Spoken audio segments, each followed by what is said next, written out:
नमस्कार दोस्तों, स्वागत करता हूं आप सभी का आपके अपने YouTube चैनल नवीन इंडिया पे। मैं हूं नवीन कुमार और आप हैं हमारे साथ आज के करंट अफेयर्स यानी समसामयिक घटनाओं पे चर्चा करने के लिए। आज के टॉप 20 जो महत्वपूर्ण प्रश्न हैं उसके बारे में आज हम चर्चा करेंगे। हम प्रारंभ करते हैं कुछ मूल मंत्रों के साथ। लिखा है, अहंकार की सबसे बड़ी खराबी यही है कि ये कभी आपको महसूस होने नहीं देता कि आप गलत हैं। अहंकार की सबसे बड़ी खराबी यही है कि यह आपको कभी महसूस नहीं होने देता कि आप गलत हैं और उस अहंकार के वश में रहकर आपको हमेशा यही लगता है कि आप गलत नहीं हैं, आप सही हैं। आज का प्रश्न है, भारत में सबसे ज्यादा दूध देने वाली गाय की नस्ल का क्या नाम है? अगर आपको इसका आंसर पता है तो आप कमेंट बॉक्स में टाइप कीजिए और नहीं पता है तो रिसर्च करके आप इसका आंसर कमेंट बॉक्स में लिख के भेजिए। जिस इंसान को सच बोलने की बीमारी होती है जिस इंसान को सच बोलने की बीमारी होती है वह इंसान कभी कहीं भी एडजस्ट नहीं हो पाता। सच बोलने वाले जल्दी कहीं एडजस्ट नहीं हो पाते हैं। एडजस्ट नहीं हो पाता, ना समाज में, ना परिवार में, ना ऑफिस में, ना रिश्तेदारी में। बात कड़वी है पर सच्ची है कि शायद वो जो है सच बोलने वाला शायद जल्दी कहीं एडजस्ट नहीं हो पाता है। आज का पहला प्रश्न, लिबरेशन वार गैलरी का उद्घाटन कहाँ किया गया था? ये आज का पहला प्रश्न है, इधर काफी चर्चा में था। लिबरेशन वार गैलरी का उद्घाटन कहाँ किया गया था? उत्तर है इसका बांग्लादेश की राजधानी ढाका में। इसमें 1971 के युद्ध में शहीद हुए स्वतंत्रता सेनानियों को प्रदर्शित किया गया है। यानी लिबरेशन वार गैलरी में 1971 में जो भारत पाकिस्तान के बीच युद्ध हुआ था और उस युद्ध में बांग्लादेश, जो अभी बांग्लादेश कहलाता है और उस समय पूर्वी पाकिस्तान के नाम से जाना जाता था, वहां पर भारत के महान वो सेनानी जो शहीद हुए थे उनकी याद में इसका उद्घाटन किया गया है। आजकल ये काफी चर्चा में है ये सब्जेक्ट। दूसरा प्रश्न लेते हैं, विश्व बैंक द्वारा बांग्लादेश की राजधानी ढाका में किस योजना की शुरुआत की गई है? आंसर होगा सड़क सुरक्षा परियोजना। इसका उद्देश्य सड़क दुर्घटना को कम करने के लिए शहर का चयन करना है। थर्ड क्वेश्चन आज का, हाल ही में यूनेस्को ने किस देश में शामिल होने की घोषणा हाल ही में यूनेस्को में किस देश ने शामिल होने की घोषणा की है? तो आपको पता होना चाहिए, कुछ वक्त पहले, कुछ सालों पहले अमेरिका यूनेस्को से अपने आप को बाहर कर लिया था। पहले अमेरिका यूनेस्को का सदस्य था, बट कुछ सालों पहले अमेरिका यूनेस्को से अपने आप को बाहर कर लिया था, लेकिन एक बार फिर से अमेरिका ने अपने आप को यूनेस्को में शामिल होने की घोषणा की है। 2019 में, साल 2019 में यूनेस्को से अमेरिका ने अपने आप को बाहर कर लिया था और फिर से एक बार शामिल होने की बात कही है। प्रधानमंत्री नरेंद्र मोदी ने महात्मा गांधी की प्रतिमा का अनावरण किस देश में किया है? अभी हाल फिलहाल में प्रधानमंत्री श्री नरेंद्र मोदी ने महात्मा गांधी के प्रतिमा का अनावरण जापान के हिरोशिमा शहर में किया है। उसी हिरोशिमा शहर में जहां द्वितीय विश्व युद्ध के दौरान अमेरिका ने परमाणु बम गिराए थे और उस पूरे शहर को उसने बर्बाद कर दिया था। लेकिन एक बार फिर से वो शहर उतना ही खूबसूरत है क्योंकि वो जापान में स्थित है और जापान एक महत्वाकांक्षी देश है और वहाँ के लोग इतने मेहनती हैं। हाल ही में किसने 27 बार माउंट एवरेस्ट पर चढ़ने का रिकॉर्ड बनाया है? तो माउंट एवरेस्ट जो हिमालय की सर्वोच्च चोटी है, ठीक है, जिसकी ऊंचाई 8,848 मीटर है और यह नेपाल में स्थित है। 27 बार वहां पे चढ़ने का रिकॉर्ड जिन्होंने बनाया है उनका नाम कामी रीता शेरपा है। अर्थात माउंट एवरेस्ट पे चढ़ने वाले जो भी लोग होते हैं उन्हें शेरपा के नाम से जाना जाता है। शेरपा के नाम से जाना जाता है। ग्रीन हाइड्रोजन टास्क फोर्स का गठन किसने किया है? काफी महत्वपूर्ण प्रश्न है। ग्रीन हाइड्रोजन टास्क फोर्स का, ग्रीन हाइड्रोजन एक ऐसा पदार्थ जो पर्यावरण को उतना ज्यादा नुकसान नहीं पहुंचाता है और इसका गठन किया है भारत और ऑस्ट्रेलिया ने मिलकर।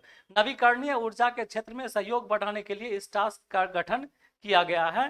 ये देख लीजिए, यही इसका फोटो है।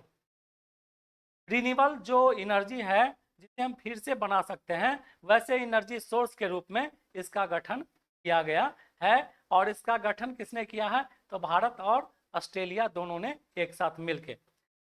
एकता हार्बर की आधारशिला किसने रखी है? ये हार्बर नाम है और इसका नाम एकता हार्बर है।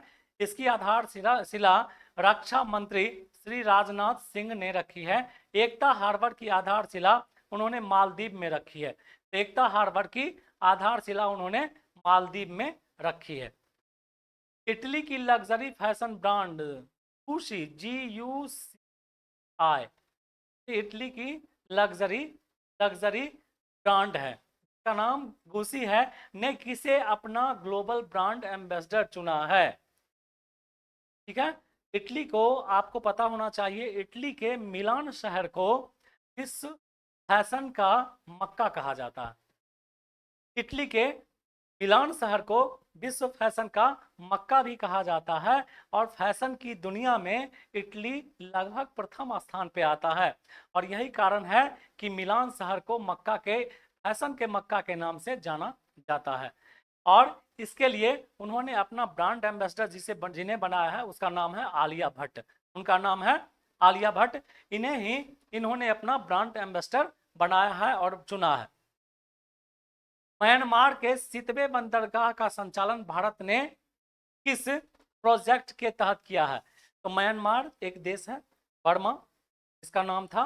तो म्यांमार के सितवे बंदरगाह का संचालन भारत ने किस प्रोजेक्ट के तहत किया है? इसका आंसर आपको होगा कालादान मल्टी मॉडल प्रोजेक्ट। इसका आंसर है कालादान मल्टी मॉडल प्रोजेक्ट। और यही म्यांमार देश है, देख लीजिए।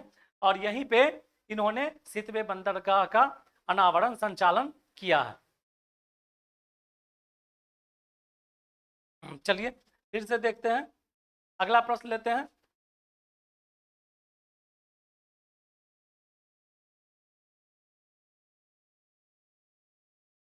दुनिया का सबसे पुराना पेड़ किसे घोषित किया गया है? इस पेड़ को दुनिया का सबसे पुराना पेड़ घोषित किया गया है चिली। यह चिली नामक देश में स्थित है और चिली के ग्रैंडफादर पेड़ जो कि 5000 साल पुराना है। आप सोच लीजिए, यह पेड़ जो है चिली का ग्रेट ग्रैंडफादर पेड़ है इसका नाम, और यह लगभग 5000 साल पुराना है और इसे ही दुनिया का सबसे पुराना पेड़ घोषित किया गया है। सिडनी में स्थित हैरिस पार्क का नाम बदलकर क्या रखा गया है? ऑस्ट्रेलिया का शहर है सिडनी, और वहां पर एक पार्क है जिसे पहले हैरिस पार्क के नाम से जाना जाता था और अब उस पार्क का नाम बदलकर लिटिल इंडिया नाम रख दिया गया है। उसका नाम बदलकर लिटिल इंडिया नाम रख दिया गया है। इस पार्क के इर्द गिर्द 90% भारतीय लोग रहते हैं और उसका कारण यह है कि उस पार्क के लगभग चारों तरफ जितने लोग रहते हैं उसमें 90% लोग भारतीय ही हैं। नाटो सैन्य संगठन में शामिल होने वाला ये बहुत ही महत्वपूर्ण प्रश्न है, अभी आने वाले कॉम्पिटिटिव एग्जाम में पूछा जा सकता है, इसलिए आप निश्चित याद रखिए कि नाटो सैन्य संगठन में शामिल होने वाला 31वां सदस्य देश कौन बन गया है? तो आंसर होगा इसका फिनलैंड। आंसर क्या होगा इसका? फिनलैंड होगा। वाराणसी में तुलसी घाट बहाली परियोजना की शुरुआत किसने की?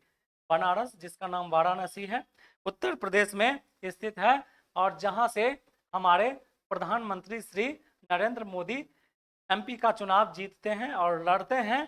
ठीक है, तुलसी घाट बहाली परियोजना की शुरुआत किसने की है? तो आंसर होगा विदेश मंत्री श्री S जयशंकर ने इसकी शुरुआत की है।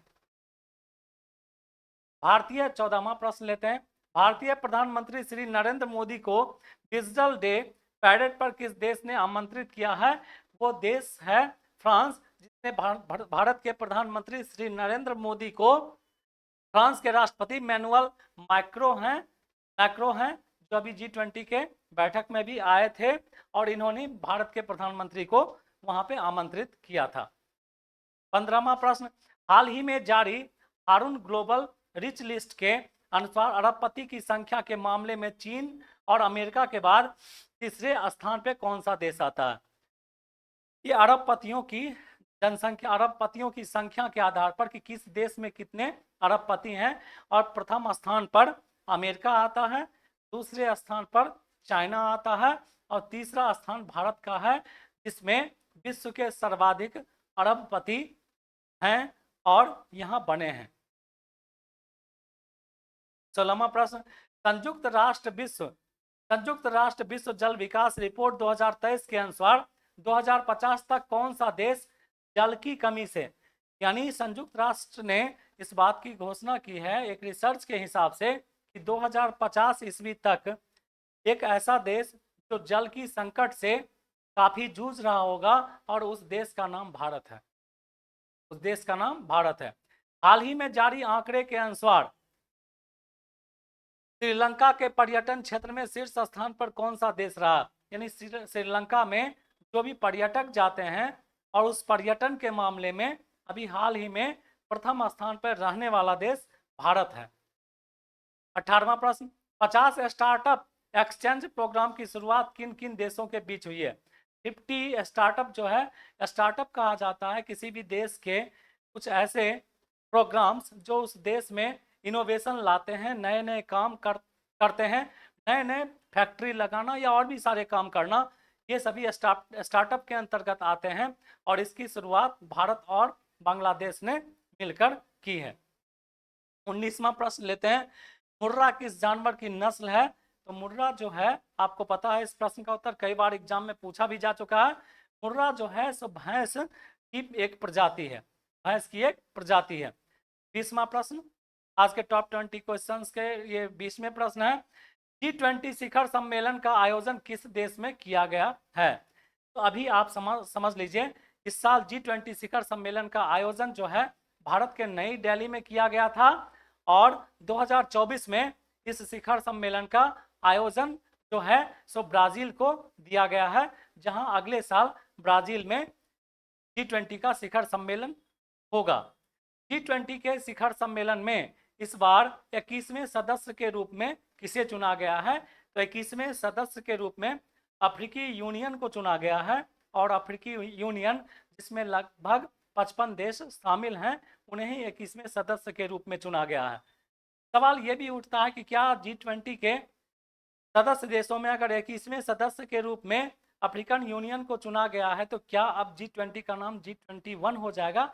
अभी इसके बारे में कोई भी विचार नहीं किया गया है, लेकिन सदस्य भले ही बढ़ जाए, शायद नाम जो है G20 वही रहेगा, इसे नहीं बदला जाएगा। चलिए, प्रश्न था, उस प्रश्न का पिछले वीडियो के प्रश्न का उत्तर लेते हैं। कलिंग को मगध में सर्वप्रथम किस शासक ने मिलाया था। इसका उत्तर होगा आपको महापद्म नंद ने। इसने एकराट की उपाधि धारण, महापद्म नंद ने कलिंग को मगध में सर्वप्रथम मिलाया था, और इसी ने एकराट की उपाधि भी धारण की थी। ठीक है, ये कुछ एग्जाम्स के बारे में आपकी जानकारी है।